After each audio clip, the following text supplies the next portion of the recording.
When it comes to designing a solution, diagramming is a really important part of the job. It's not just about making sure that you have a clear picture of what you're building, but it's also crucial that the stakeholders that you're working with have an understanding of what is being built and why. With over 10,000 hours consulting in Smartsheet, I had been using Lucidchart for years. You don't have to necessarily use this tool, but today I'll show you how to build with this tool and why I use it to make sure my customers and my team understand what solution is being built.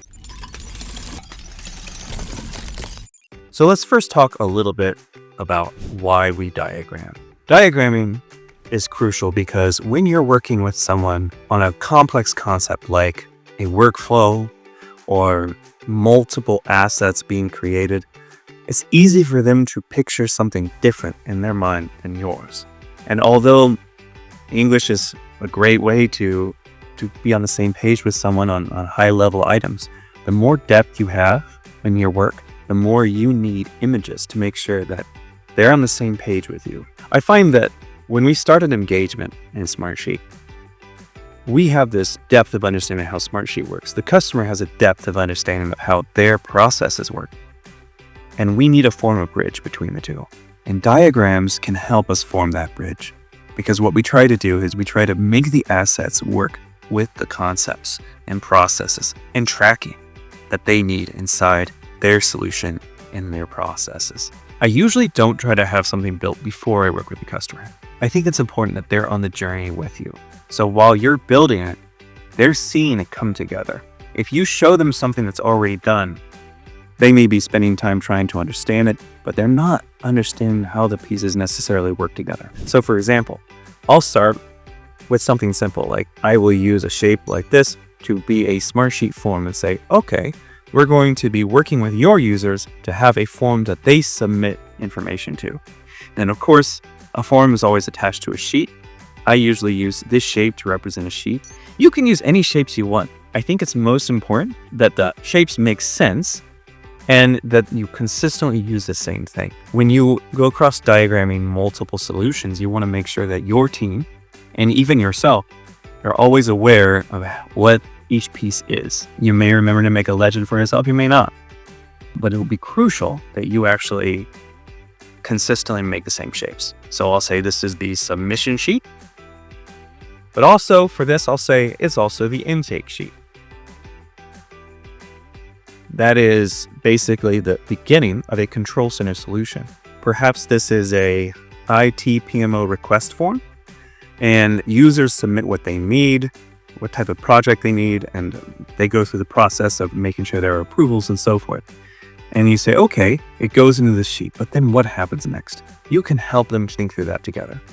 Now, it may just stay on here if it's just managed in the sheet, but what if you're using Control Center? Well, in Control Center, you probably want to create a whole folder. So you'll say, okay, I'm going to make a folder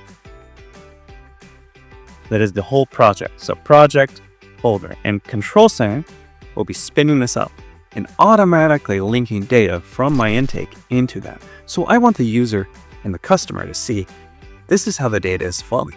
I can, of course, make this bigger and start to say, okay, well, inside here, we're going to have a helpful dashboard that the users are going to see.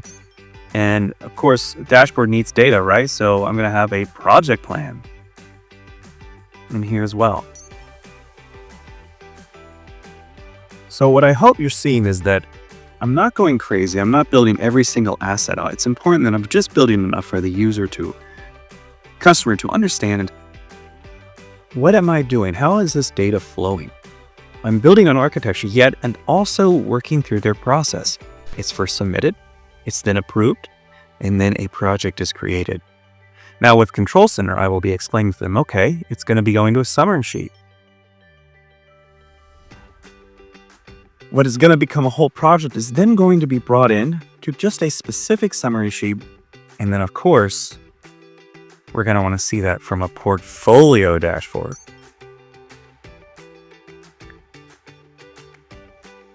And I can't tell you how many times customers have said, how is this going to work with Control Center? What does Control Center do? And what I've just walked you through is showing the main key connections between each major asset in Control Center. User submits, it's approved, a project is created automatically, and that's where you can see the value of Control Center. It's able to do that automatically, and it's able to link this back to a summary sheet. What was once a row here is now an even bigger row in the summary sheet. And then the portfolio dashboard is where you can show there's so much value to seeing the entire portfolio. This is just one piece of it. You can imagine as you work with a customer to build a very complex portfolio structure, you can build on this. And using images like this and using a diagram, you are able to keep them with you to make sure they're seeing and correcting you on assumptions you're making about how their solution should work and their processes. If you have any questions about diagramming, please leave comments below and feel free to smash that subscribe button.